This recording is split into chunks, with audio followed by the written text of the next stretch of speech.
Hey guys, Thunder here. Today I want to talk about Bloodlust. It's a pretty awesome talent in Questland that is really popular and very strong.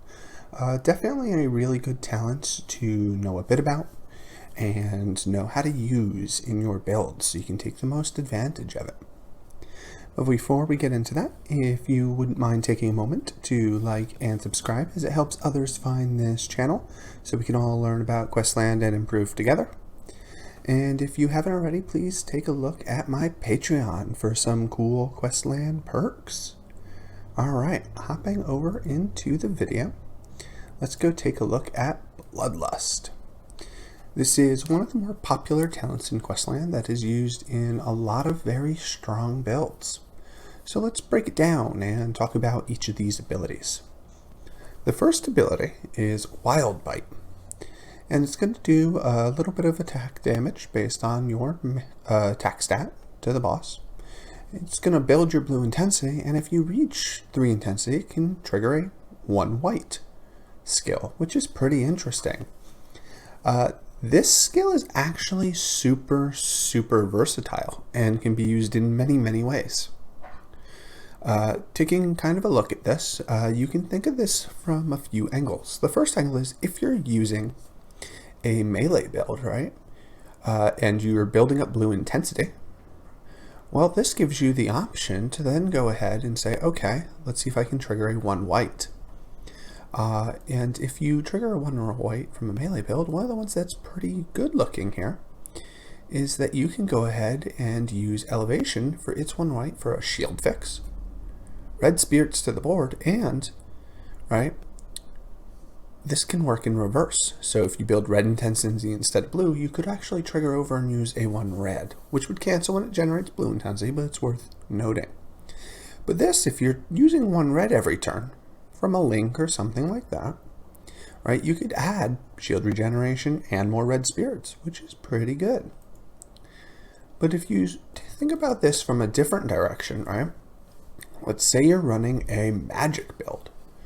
You actually have a lot of really cool options. One, because blue intensity is going to up your healing from blue spirits, it's going to up your damage from blue spirits, your shield regeneration. It'll do a lot of really cool things. In addition, right, you come over here, right, and you could get 1 white spirit for free, and that gives a few more pretty awesome options. The first option here that you could look at is Magic Thief. Well, if you go ahead and you get your intensity up to 3, right, you could add 1 to 2 blue spirits back to the board as well. A chance to remove your opponent's intensity, which this doesn't really come up too often. But you could also chain back to 1 red. Right, and this will keep an infinite loop effectively, where you have a 60% chance to use a 1 white and a 70% chance to use a 1 red, and they can go back and forth, which is pretty powerful. Now the game does link this chaining. I believe it's after 4 chains, it will stop you from having any more. But it's still a really strong combo that can go ahead and put out a bunch of attacks or generate a bunch of blue spirits. It's really quite good. Alright, thinking of other 1 whites we could go ahead and chain with, we have the option of going with White Witchcraft. Right, so it's another melee attack, which is awesome.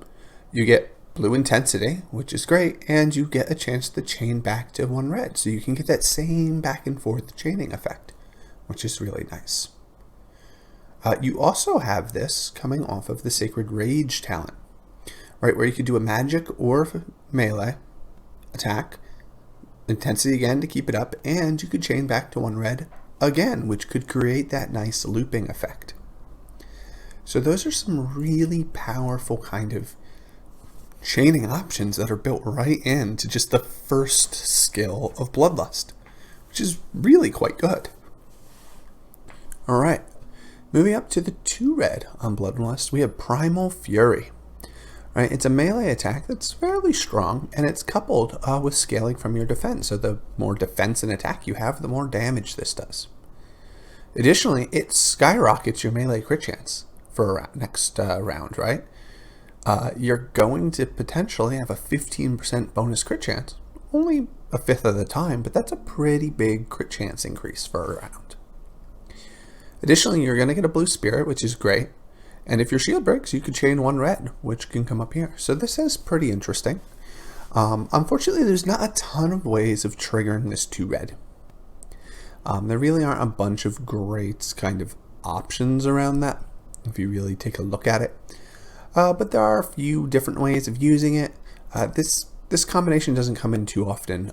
You'll see it maybe once in a while for a daily boss, like the Malicite Warrior, which is the daily boss that you primarily use white spirits against. And coming down to the 4 red ability on Bloodlust, we have Vitality Fangs, which is possibly one of the most used Bloodlust abilities because it is really, really good. You do have a high range of damage. You can see this swings 40% of your stat on damage, so it can deal just a little bit or a lot, which is pretty big variance. But this is still a very high overall damage from your attack.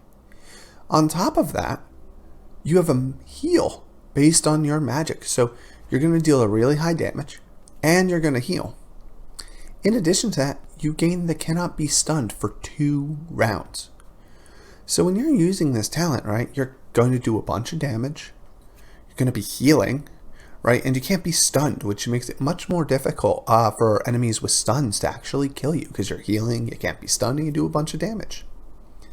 If you combine this with some of the more meta weapons that are available, there's a particular passive called the Red Hoarder. It says when you're healed, you get to add 2 red spirits to the board.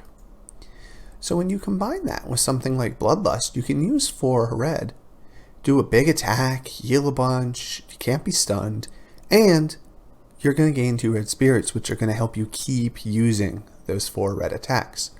This is one of the things that makes Bloodlust probably one of the go-to talents if you are trying to use that melee build in the tower or in arena or even for the red battle event, so you can heal up a lot. This talent is pretty fantastic.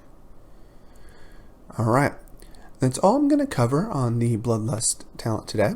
Thank you for taking the time and watching.